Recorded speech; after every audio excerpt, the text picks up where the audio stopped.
experiment. We're jumping in, y'all. All right. Is everybody ready? I hope so. And I am a little tired tonight. See if I can find my other book. Here we go.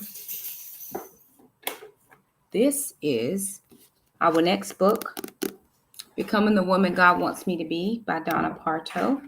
If you don't have this one, it's a 90-day guide to living the Proverbs 31 life. You don't have this, you can find this on Amazon. So for those of you who want to join, you can find this book on Amazon. Page 19 does tell you what you're going to need for your notebook. You will be putting together a notebook that goes with this study. You'll be building it week by week. So you will need this book to do this study. My book, you didn't have to have specifically. Hey, everybody. You didn't have to have my book specifically. But if you're planning to do this one and do it well, you will need this book. I think it was like $13 on Amazon. So you still have enough time. I think we're moving into this book. See if I can find the date. It's going to be like the 29th of June. It's going to be like the 29th. We're going all the way through June the 10th with my book.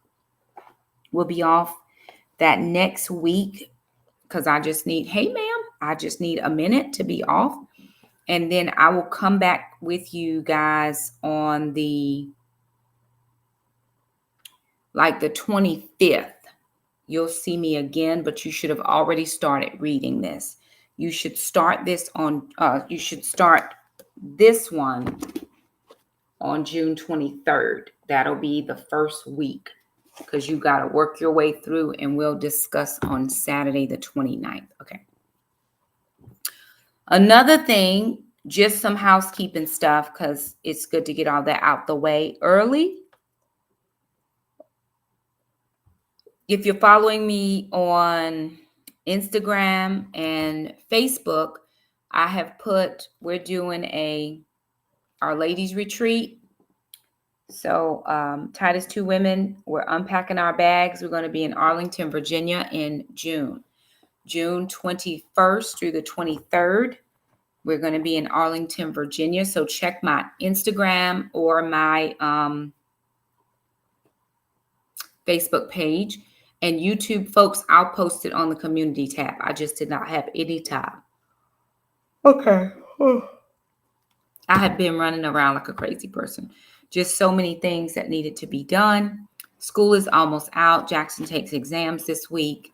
We had to get haircuts and hairdos and just all the things. The wedding is coming up very soon. So we're just trying to wrap up all of our last minute things before we get ready to do that. So we're jumping in. The 90-day no talk experiment, y'all, we are on the downswing now. This is all we have left. All that is left. So we're going to be jumping in. This is day 18. It is called, hey everybody. Thank y'all so much for joining me. It is called A Man's Shoulders, right? So I'm on page 214 if you're following me in the book. And please feel free, if you have questions, put them in the chat. I'll be happy to answer if I'm able, or chat along. And then one of my folks, just kind of watch the chat in case I miss something, because I miss stuff all the time. All right. So this is called A Man's Shoulders. I try to, in my church right now, we're doing a series, and at the very beginning of the series, my pastor told us, everybody has to identify your definite chief aim. What is it that God put you here to do? And I know for sure 100% of the time that my calling is to women. My calling is to help women become better women, better wives, and better mothers.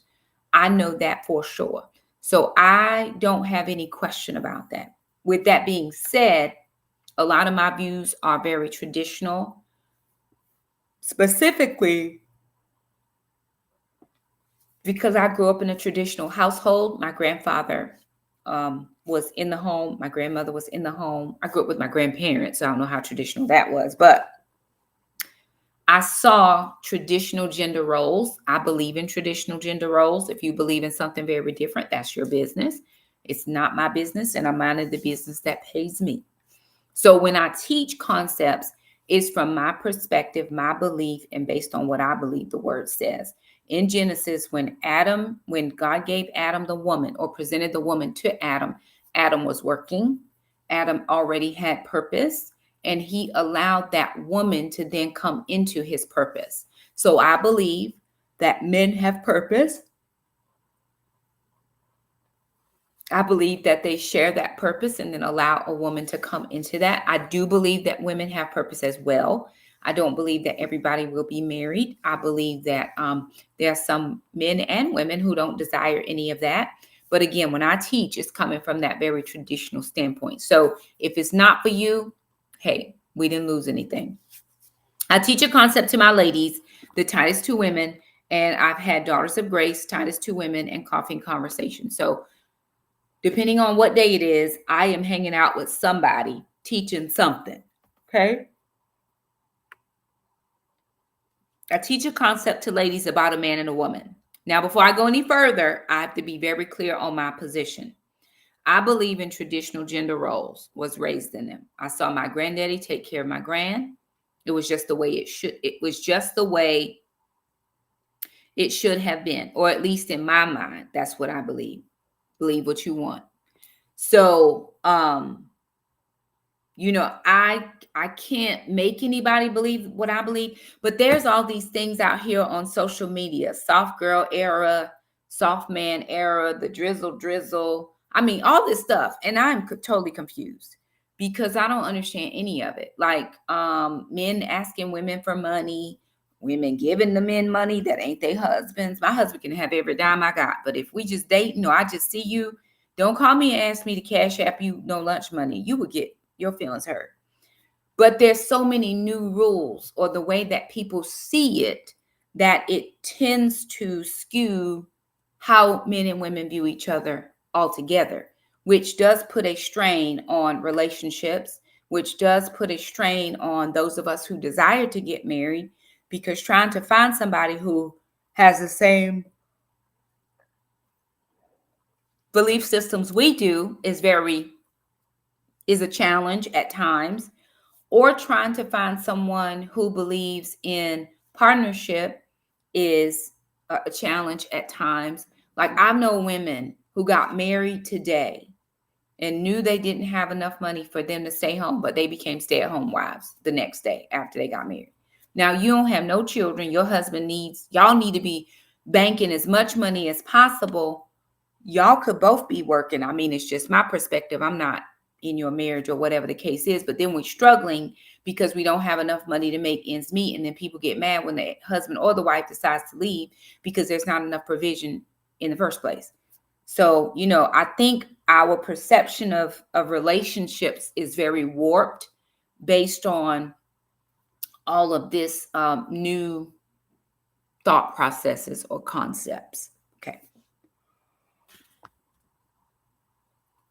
Make no mistake, though, I believe a woman can take care of herself and her family just as much as well as a man.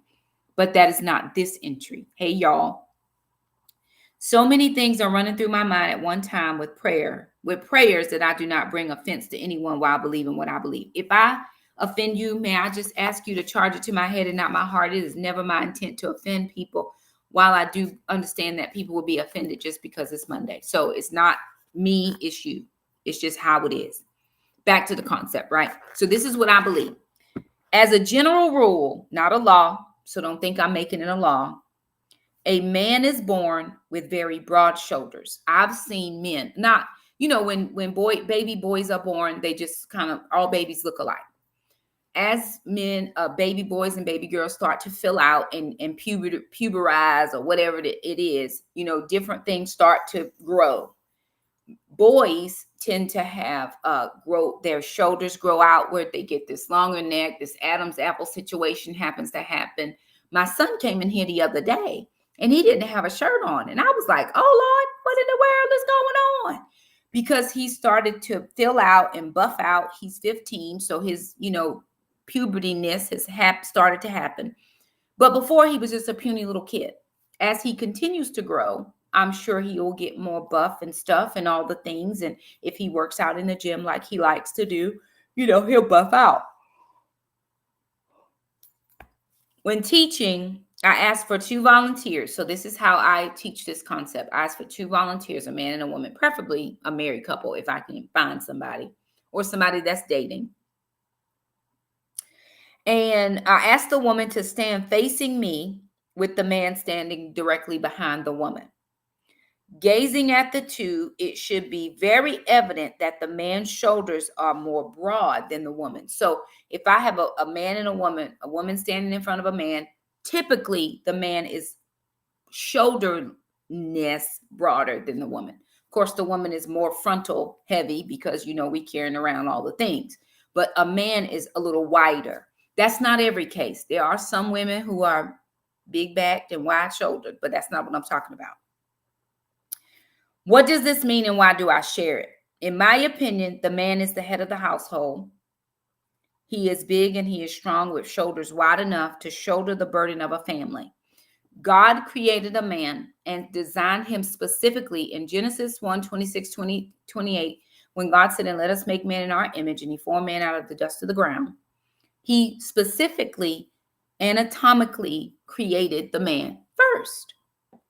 And so I believe that he made the man with the shoulders strong enough to carry the weight of the family. I know, right? Just try to be broad-shouldered, right? The woman is there to undergird the man, to be his helper and his helpmate in life, not necessarily to jump over the man and be the leader of the household, in my opinion. Now, we have a lot of different roles and we have a lot of different family structures now where the woman, most of us, most women, 50%, 54%, something like that, are single moms. You do have some single dad households, but way more single mom households. So you have had women who have had to shoulder the weight of the family. But I don't believe that was God's specific design. I believe that is happenstance or circumstance, and that's why that is. Doesn't matter how much I have to shoulder my family, I'm not going to get any wider. This is what it is. This is it. This is my max capacity here. This system should work, but sadly, for some, it leads to a lot of pressure. Hey, Miss Alwanda, pressure where? For the man, of course. I can't for the life of me even want to even imagine the physical and emotional turmoil that goes through trying to shoulder the weight of a family and of self. Pressure is so great that it could cause mental breakdowns in men. So here's again, let's go back to this man and this woman, and they get married. And the very next day, this woman decides she's staying home. She's going to be a stay-at-home wife. She's going to be in her soft life era, whatever the era is, because I don't even know the names anymore. She's not working anymore because she got a husband now. So the husband goes to work. He does all the things. They do all the things, or you have the pressure from the mom. The mom is usually saying, okay, when y'all gonna have grandbabies? When are the babies coming? Are the babies coming? Y'all got grandbabies? Y'all been working on them grandbabies? So now the parents are putting pressure on this young couple because they're usually very young, because their loins is burning. And so now they got to get married so that they can put an end to that burn and, cause all kind of other situations. So then they get pregnant. Now you already struggling with money. Some of y'all are living with your in-laws. The boy asked the girl to marry him, but he didn't have anywhere for her to go. So now they're living with her mama or his mama or somebody mama. They're in the basement or whatever the case is. He worked part-time, not full-time enough to take care of a whole family. And now all of a sudden she's pregnant. They got 9 months to get it together. Well, they can't afford to move out because they couldn't afford to move out when it was just the two of them. Now they got to include a baby. And before the baby even comes, there's bills associated with that. I think it was like $6,900 and some dollars when I had Jackson. And that was 15 years ago. And that was just my 20% part of the bill. That wasn't even, with insurance. I had insurance. It was quite a lot. So they have that situation. And then some people are just fertile myrtle and they get pregnant back to back to back. Them Irish twins, when that 6 weeks is up and they wham, bam, thank you, ma'am. The next thing you know, they're pregnant again. Sometimes it's just like that. It's back to back to back to back children. And so what you have is, even though you have this man who is supposed to be, for all intents and purposes, the leader of his family, if he has not been led by anybody, he will not know anything to do with this new wife and child or children, depending. And so that causes this pressure cooker that this man is in, because he has himself, he's got the wife, he has the kid, he has a very menial job. He may not have education, or he could have all of that and be in a very high stress job, low paying, high stress, or even high stress, high paying. But now the wife is an Amazonian and she spends all the money. Or maybe he's a spendaholic, or maybe they live way beyond their means. So even though he makes enough to support the family, they're spending way more than that's coming in. So now you got conflict. And all of that weight and pressure is falling on the man, because he is the head of the household, right? I often wonder if any of us think about the mental anguish that a man could be in the head of the household. Of course we don't. We don't think about that. And we should, because those of us, here's how it works out, right? Those of us who desire to be married, you have to think about the weight of what you bring when you find the man, or a man finds you. What exactly are you going to be putting on him? And then a man has to think about whether he can withstand that weight with everything he already has going on. I like to use my ex-husband for an example, just because it's what I have as an example. When he married his new wife, she had to accept the fact that he had 4 children. One of them was out of the house, so he really didn't have any responsibility for the first one, but the other 3 was still in the home. After 4 years, he was paying child support, and he's still paying child support. He will have been paying child support for 14 years by the time Jackson rolls off of child support in 3 more years from now. So she had to absorb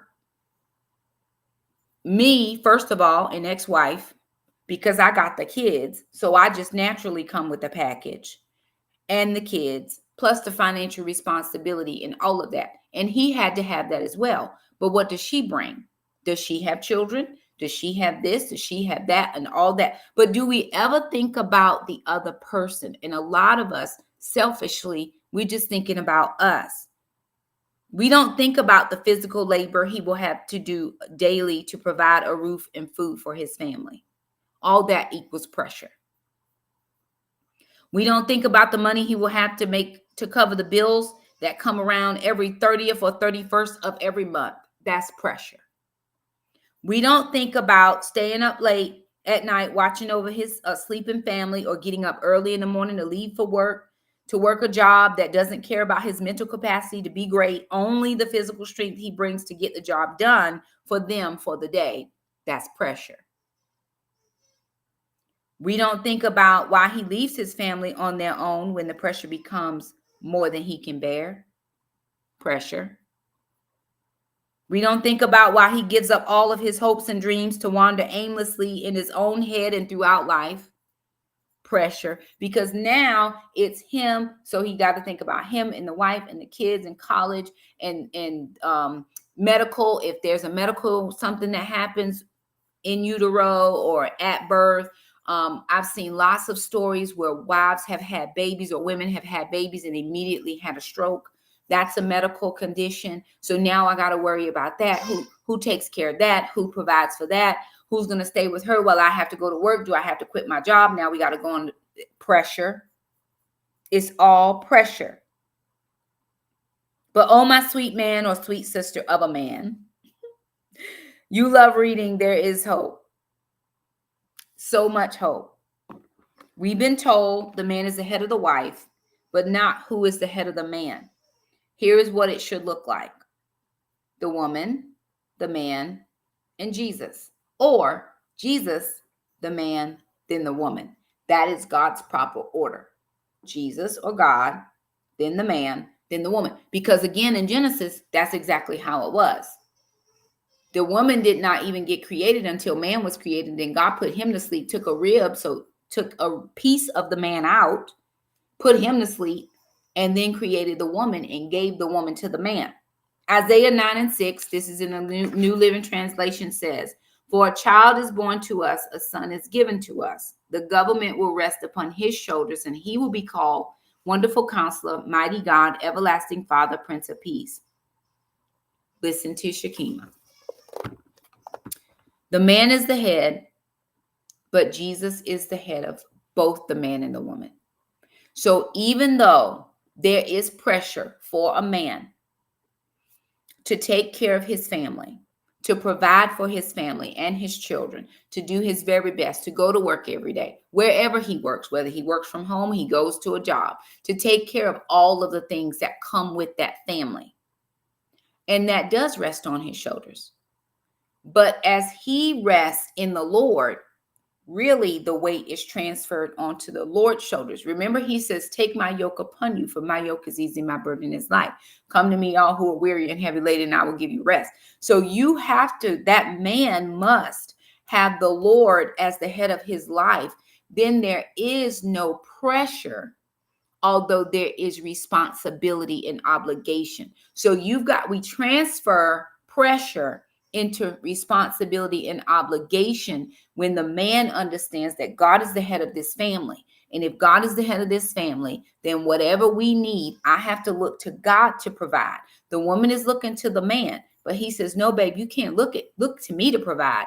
We both have to lift up our eyes to the hills with coming our help. Our help comes from the Lord, the maker of heaven and earth. God, your word says that if I do this, then you're going to do this. So the man begins to lead his wife to look past him, to look to the Lord. So all the pressure that she's putting on him now is put on his proper person, which is God, because he is the head of both of them. If you want your marriage to work, if you want your relationship to work, we got to get out of this space where we keep putting pressure on the wrong person, because too much pressure on the wrong person is going to cause that person to break, or it's going to cause that person to leave. And it doesn't have to be that way. Does that mean that we're going to be in a soft life forever? It does not. We all have to do our part. We all have a responsibility and a role to play. If my husband wants me to stay home, then there must be enough coming in that I don't feel any different from me staying home. I make a certain salary and I'm going to live this certain life, because you found me at this state and I'm staying here. With you, I should be up here. But I'm not going to put any undue pressure and stress on you to let me stay home if we can't afford it. See, we got to get to the point where we're esteeming each other above everybody else, and we're doing what's best for the family. We're doing what's best for one another. But we looking at the Joneses, we looking at the Jennings, and we looking at the Browns, and we looking at the Smiths, and seeing how everybody else is doing their life, and I want that life. Well, babe, you don't make that money. And neither does your man. So what you need to do, I heard a story one time, right? I can't remember the lady's name. I wish I could, because I do want to give her credit because it was her story, but it was one of them Black Love documentary things. Y'all know what I'm talking about? And the lady was talking about, she was dating this guy, and I don't know if he had lost his job, or for some reason he wasn't working, or he didn't have any money at the time.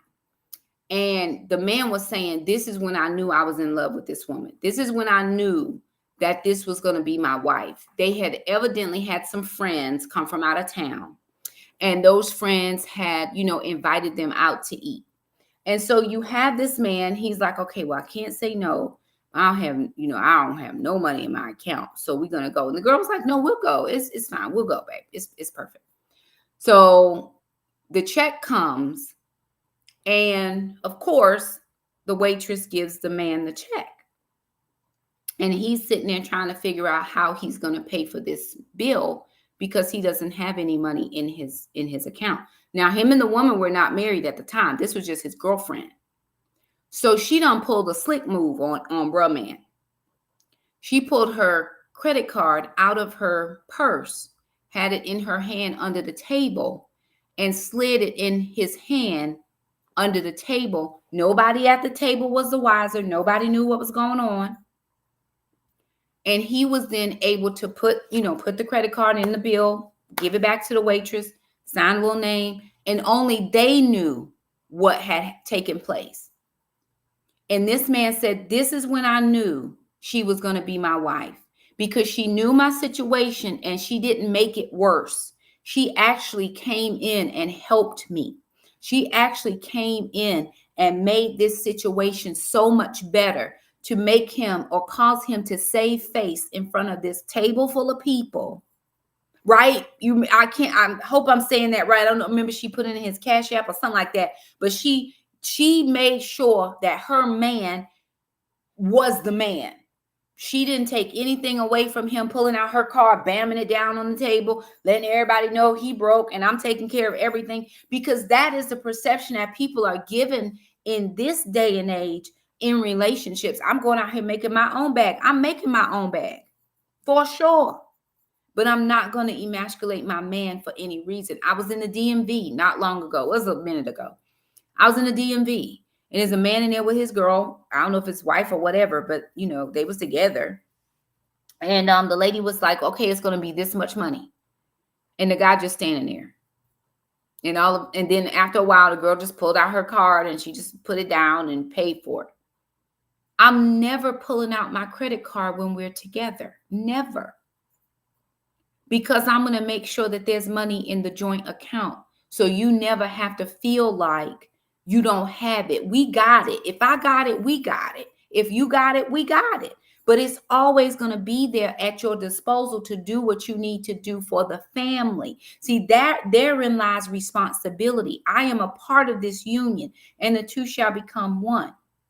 I want to be with you, and I want you to be with me, and I want us to have a smooth situation. So what we're going to do is we're both giving towards what's going to be beneficial for the family. Hey, listen, I know you want children, babe, but right now we got student loan debt. We got stuff going on, and I think it would be most beneficial for us to at least take a year just to learn each other. We just got married.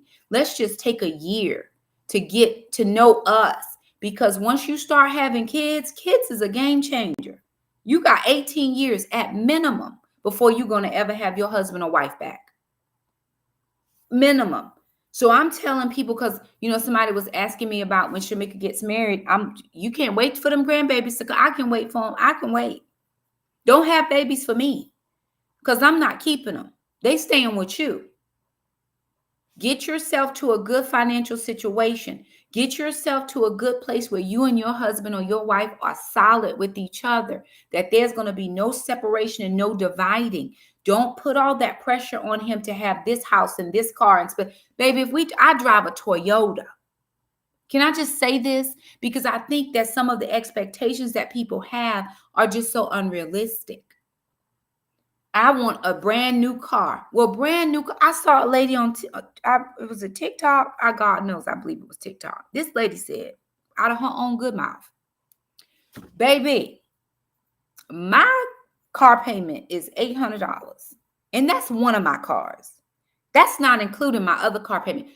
If you're paying an $800 car payment, I want to know where you live. And what kind of job do you have? I drive a Toyota. Babe, if you out here listening, if you find this video ever, I drive a Toyota. It's paid for. I don't have to keep up with anybody or put pressure on my man to keep up with anybody. So then I'm driving a specific car, wearing a specific colored shoe on the bottom of my shoes that's touching the ground anyway.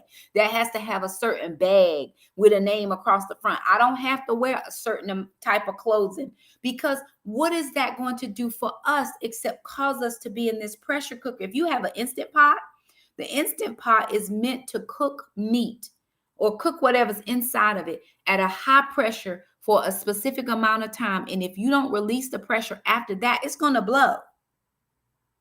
It is going to blow. which is exactly what happens to couples when they have that pressure so much, and that steam is rising. And if there's no escape for it, somebody's going to blow. And before you know it, you're going to be either single parenting, some type of DV situation, or this man is going to be like Denzel Washington in Fences talking about, I don't know if I can give her up, babe, because when I'm over there with her, she make me feel the type of way. So I don't know that I can give that up. And these are the problems that can be so, that don't have to be problems if everybody did their part. Yes, his shoulders are wide. He my man. He should give me what I want because he my man. We get that. But don't be unrealistic in your expectations before you get married. How about y'all sit down and discuss what is it that we both want out of this relationship? Because how can two walk together lest they be in agreement? What do light and dark have to do with each other? Nothing. Because I promise you, for me, I know exactly why my ex left. It was the pressure. He got this wife. He got these kids. He's in a low-paying job. He doesn't have a college degree. I do. I'm working a regular job. I'm actually in a career. So now he feels inferior to me because I have a career and he just works a job. That was never the conversation, but it's how he felt as a man. He didn't feel like he was doing all he needed to do to provide. I made more money. I didn't care that I made more money, but I did. But some men care about that.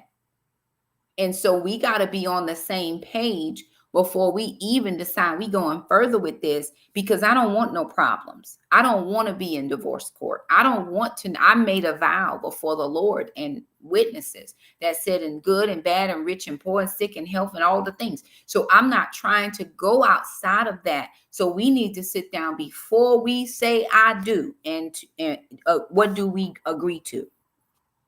Okay. Play that demonstration back in your mind that I just gave you. The man standing behind the woman with the wide shoulders. Now imagine Jesus standing behind the man, the widest shoulders of all. So it's almost like those little teacups that fit on top of each other. You know how when you were a little kid, you had those little cups that sat on top of each other? That's exactly how it looks. While the woman is not inferior at all, it's just proper placement. God first, then the man, then the woman. Everybody doing whatever they're doing in their respective places. The woman has just as much value in the marriage as the man, but the man carries the brunt of the weight and responsibility because that's just how he was built. That's how he was built. And so it's okay as long as we understand that the Lord's shoulders, when he was born, for a child is born to us, a son is given, the government will rest upon his shoulders. Every problem that I have, I can now take to the Lord, because I was told in Isaiah 9:6 that the government shall rest upon his shoulders. I don't have to take on the problems. These ain't my problems. These are God's problems, because I'm God's kid. I'm a king's kid. You take problems that you have to the king, and the king fixes the problems. He solves the problems. Absolutely. If you can afford it, get it. But there's a lot of people out here that cannot afford it, and they are running their selves, their marriages, lives into the ground, trying to keep up with everybody else. Remember, y'all remember seeing the movie, the Tyler Perry movie, Why Did I Get Married? Anybody saw that movie? Why Did I Get Married? This was Why Did I Get Married #2, when by this point, Sheila had now married Troy. Was she married to Troy? Who was the first husband? Troy was the second husband, right? And remember, they were going on the vacation that they take every year, and they didn't have any money. They didn't have enough. They just had enough to get there because the husband couldn't find a job. And in the end of one, right, when she's coming out the bathroom and she's all looking nice in her nice blue dress, and she was no longer the 80-20 with what's his face. Now she was all his world. But because of the fact that he did not have a job, now they were at each other. He couldn't bring in any money. So now we fighting. Well, babe, I know you're going to get a job. You're doing your very best. We should have just stayed back where in my dad's place and we would have been fine there. Now there's conflict and there's contention in the home because men feel that. Men feel when they're not able to do for their spouses, even if they're not married and I'm in a relationship with you. Men feel that so heavily. And we can help that situation by not necessarily needing to have everything that everybody else has. Can I tell you this for Shakima? I'm good shopping at the Goodwill. I don't have no problem shopping at Goodwill. Listen to me. I will shop at the Goodwill today, tomorrow, and 3 times on Sunday. Don't bother me none. Because at the end of the day, I'm going to spill something. Somebody, little baby I done picked up, going to throw up on me. You know, whatever the case might be. So I'm not going to hold my husband to a specific standard that I know he cannot meet. Now, if he got it, he got it. Okay, babe, whatever you want to do. If he want to buy me all those things, very good. If he doesn't want me to have a Toyota and he wants me to have something different, I will accept it every time, but not to the detriment of my family. That's what I'm saying. It's not to the detriment of our family. And so what I try to do is, teach this so women understand their specific role. If we're to be the helper, we're supposed to help all the things. In every place, we're supposed to help. We're supposed to help with the finances. Even if you don't work, you can be the financier. You can be the household manager. If he puts all the money in your hands and he says, okay, babe, you got to make this stretch till next paycheck, you should be equipped enough to make it stretch till next paycheck. Not spend it up on the first day and then in 13 more days, y'all struggling. No, I'm going to manage this very well. Okay, girl, do you want to go to the whatever? No, we can't do it. It's not whatever excuse you got to make. If you don't want to make your man seem bad, it's not in our budget right now. No, that's not something we can do at this moment. But thank you so much for asking me. Would you please keep me in mind for next time? Again, make it so that people don't look at your husband crazy, but you do want to make that pressure not be so much on him. I hope that makes sense because there's so many people. Remember the guy who from Ellen DeGeneres show, the DJ person. Remember he took his own life. Remember? So what? And the wife was talking about it. She said, we didn't know he was under all this pressure. He makes it look great at work, but what pressure is he under?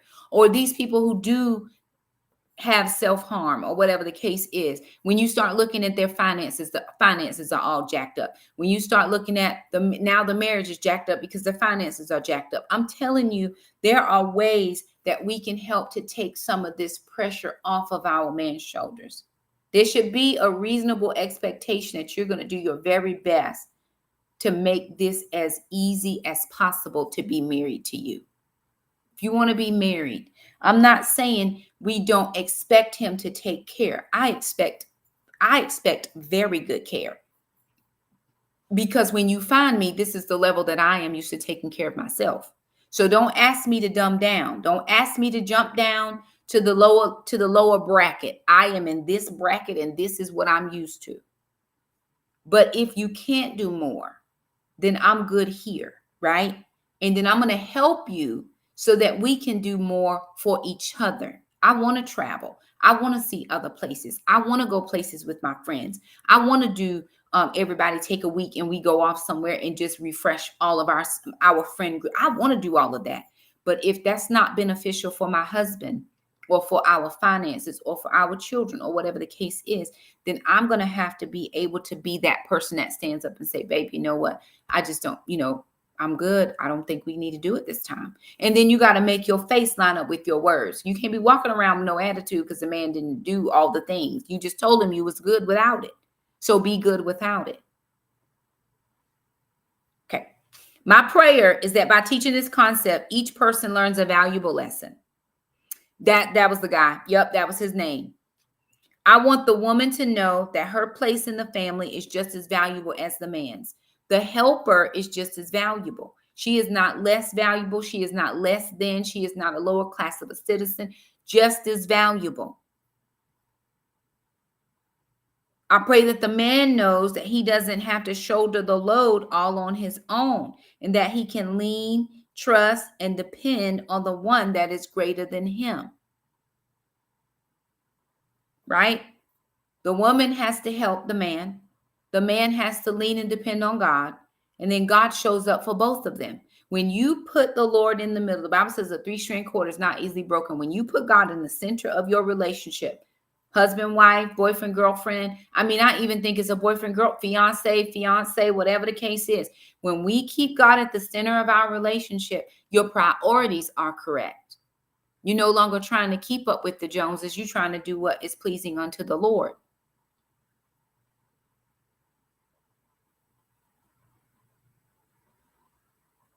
So, that's it. You got to be able to have boundaries with other people, because other people will draw you into a situation you can't get out of. And then if you allow it, and again, this is what you allow. If you allow it, then they will talk about your husband bad. He can't even afford to send you to the girls' weekend. God, I wouldn't be married to him. Now you've opened a door for people to come in and talk against your spouse. Not understanding marriage, the marriage covenant says, and the two shall become one. Whenever somebody comes against your spouse, they're actually coming against both of y'all. And if you open up that door and let them walk in, shame on you. You're not going to talk about my husband. I'm not going to the girls thing. It's just not what I'm doing. Thank you very much for inviting me. Invite me to the next one. I'm afraid I will not be able to make it this time. Invite me to the next one. Well, why you can't go? It's just a personal decision that we made at this time.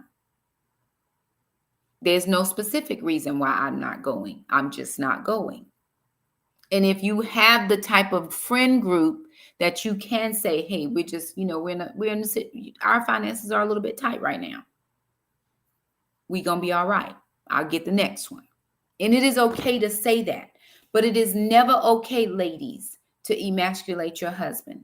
Husbands, it's never okay to try to bow up and press down your wife, keep her under your thumb. That's not how marriage should work. We're working in tandem with each other. I lean, you lean. I go, you go. Somebody told me once that when you ride on a motorcycle, I've never ridden on a motorcycle before, but they say the passenger of the motorcycle has to be so in tune with the driver that keeps them from having an accident. If he leans, you lean. If he sits up, you sit up. You got to get to that point where you are a well-oiled machine and nobody feels that pressure. Ask old people that have been married for 40, 50 years. How y'all stay married? We work together. I did the work. She did the house stuff. I brought home the paycheck. She paid the bills. I did this. She did this. So it's a partnership, but never, ever, ever put that much pressure on anybody. Ever. Don't ever put that pressure on anybody to be your everything. I think it's a failed concept when people say a woman has to be a man's piece. I can bring peace into the relationship when I come, but God gives the peace that surpasses all understanding. I don't. A woman can't give you peace. You have to be at peace in yourself before a woman comes.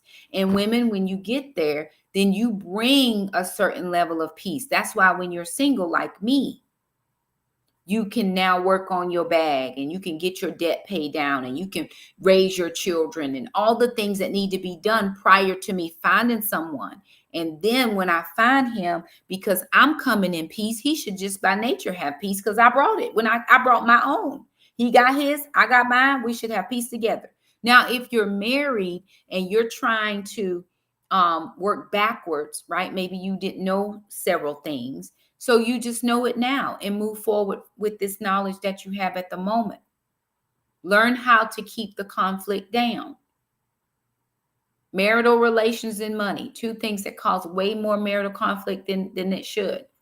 Well, why is that, Shakima? Because nobody wants to esteem the other person. The Bible says your body does not belong to you. It now belongs to your spouse. So you shouldn't have a headache every day.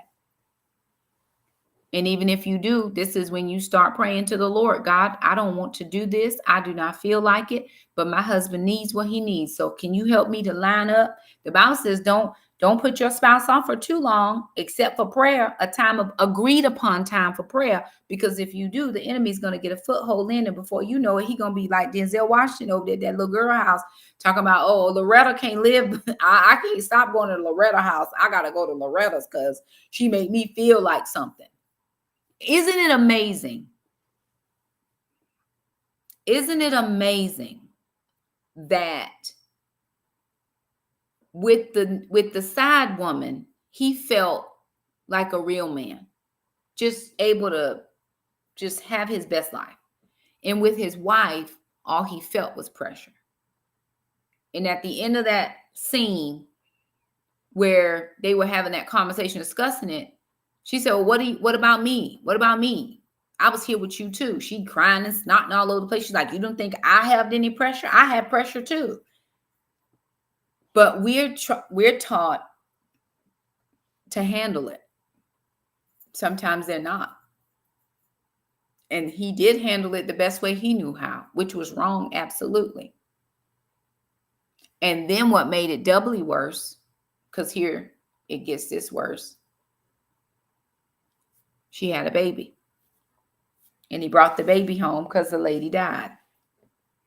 He's like, I just couldn't leave her. I couldn't leave her at the hospital. So I was wondering if you could help me with this baby. That was my lover's baby. And so she goes, gets her mind together for a few minutes. I know she was ready to hurt him real bad. But then she got to herself where it was like, you know what? This is bigger than me. Yes, I feel an emotion here, but this is bigger than me. Because this baby was pressure. How am I going to take care of this baby whose mama just died? Because I didn't take care of my baby with my wife because my wife stayed home and took care of the baby. So how do I even do this?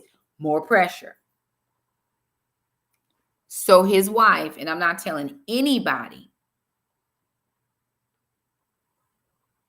Now, Miss Lisa, I'm not going to ask you quite how you got that. Healing in Jesus' name. You know, some people are car people. I'm not a car person. I take it to the Toyota dealership. But here she is being the bigger person and taking this pressure off of her spouse who did her wrong and had been and had the plan to continue to do her wrong because he told her he wasn't going to stop doing it. She said, she'll have a mother, but you will not have a wife. Let me take one pressure off you. You ain't got to worry about me no more. And I'll take care of this little baby for you. But our dealings are done. Wonder if they had worked it out a little bit differently, if he ever would have strayed. Oh, okay. I've never been on a motorcycle, so I don't know how they work, but I just heard about that leaning thing. So, oh gosh. Ooh. So think about that, right? How do you keep that pressure from falling on somebody? It's 100% through knowing Jesus. 100% through knowing the Lord. Because he takes on the pressure of the world. So you don't have to. So before I finish tonight, just like I do every night, I want to know, do you know him? Do you really 100% know the Lord? Honestly. Do you know him to be the one that can take on the weight of the world? Do you know him in Isaiah 9:6? For a child is born to us, a son is given. The government will rest on his shoulders, and he will be called Wonderful Counselor, Mighty God, Everlasting Father, Prince of Peace. Do you know him as that? Some people do, some people don't. But I would love for you to know him as that. I really, really would. And I think that was why he was born, so that we could know him like that. Those of us who are walking around with stress and pressure and all these, we having constant headaches. I've been having headaches for 3.5 weeks. Finally, I'm not having any headaches. Nothing but God. You hear me? Nothing. Because she could have put him out and the baby. They'd have been out on the street, honey, Skid Row, wherever you got to go, but you can't come here. But it took something in her, something that said, you know what? The Lord is going to help me do this. And neither one of us is going to be a burden to you. Just like the son, when he went to the military, I believe I'm remembering the story right. You've never been here for me my whole life. And guess what? I'm not going to put any more pressure on you right now. I'm going to go and I'm going to do something for myself. But don't forget Denzel Washington's character. I think his name was Troy. He was under so much pressure. He didn't know how to handle it. He didn't know what else to do. So he did what he thought was right. He did what he knew how to do, what he'd seen other people do. And that is not right either, because God is our example of how we should live. He's the example of how we should be, how we should behave, how we should love, how we should esteem each other, how we should forgive. And so if you're living your life so fully wrapped up in Jesus and in the Lord, then we shouldn't be making these little pitfalls that we keep making, but we keep making them. You got to learn. I got to learn. We got to learn. We got to learn how to make it better for everybody else, how to make it better, not to the detriment of ourselves, but everybody is in this trying to make it better for the other person. I'm always going to try to outdo my spouse, and my spouse should always be trying to outdo me. I'm going to love you so much, and I'm going to love you so hard, and I'm going to love you to whatever degree I need to, and I'm going to do the same. It's reciprocated behavior. And when you have reciprocated behavior, we can make it through anything. Remember in Ecclesiastes, the Bible says that there's a time for everything under heaven. But I think there's also a verse in Ecclesiastes that says 2 are better than 1. For they can both watch each other's back. Two are better than 1. Because they can watch each other's back. Nobody's worried about is somebody behind me. No, we're going to stand back to back and we're going to fight together. That's what marriage should be. I got your back, you got my back. And that's what the picture looks like. It's 2 people standing back to back, and they're able to see all the way around each other, because now I'm not focused on you and you just not focused on me, but now we can see everybody that is trying to come against us together. And so that is what I teach in some of my in my ladies group. So anywho, you guys, I want to thank you so much for joining me. Like the video, subscribe to the YouTube channel if you haven't. If you haven't seen the Titus 2 flyer that is on my it's on Instagram and Facebook, YouTube, I will share it over there either tonight or first thing tomorrow so that you can see that. Excuse me. Share the video if you feel like it's shareable. Join me tomorrow night for day 17, the light bulb. Day 17, the light bulb. It's not easy. I'm looking at Auntie 5. It's not, but it doesn't have to be that way. She says so often in so many instances, it's the woman who is spiritually stronger than the man. And it doesn't have to be that way, because the man has just as much spiritual responsibility as he has to go out and work. But again, for those of us who have choice now, we're not married. That's when you got to make the best choice. Now we have choices. We can go and make a choice. Before, it might have been situational. Hey, we messed around. I got pregnant. I got to stay with this dude now because that's what people was doing back in the day. But now I can make an informed decision. Don't ignore the red flags. I don't care if they pink flags. If you even see a hint of any color on a white flag, that is a flag. That thing came to me last night for sure. We talk about red flags. If this flag is pink, you get out. If I see a hint of anything, out. Because those are things that you're going to have to deal with later. So I'm looking for I know I had a friend of mine one time. He said, Shakima, you want to be married to the pastor? I said, I sure do. I do. The priest of my home. He doesn't have to be a pastor of the church, but he does have to take spiritual responsibility for this household. And yes, I do want to be married to that person. And if he will not take spiritual responsibility for this household, I don't mean trying to raise me up. I know the word, but I need you to know more than I do, or I need you to stay a day ahead. I need to be able to sit at your feet, and I can glean all that you have to teach me. And I need you to teach these kids. That's where we are with choice. But if your husband is not saved, the Bible says that a saved wife can draw her spouse. And so I believe that even if he's not saved, I believe that the Lord can do a miracle and work in his life, so much so that he can surpass where the woman is in that salvation journey, in that faith walk. So anywho, you guys join me tomorrow night, day 17, for the light bulb. I thank you so much for stopping by, and we will see you guys tomorrow night. Bye. Bye now. You go check my jam because I've been jamming. See y'all later.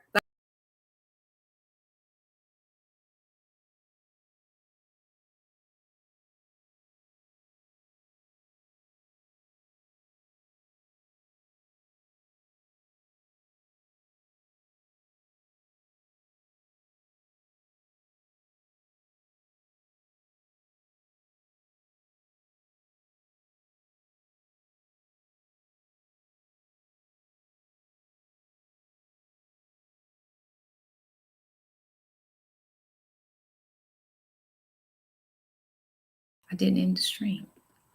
Am I still in? This is me, y'all. I did not.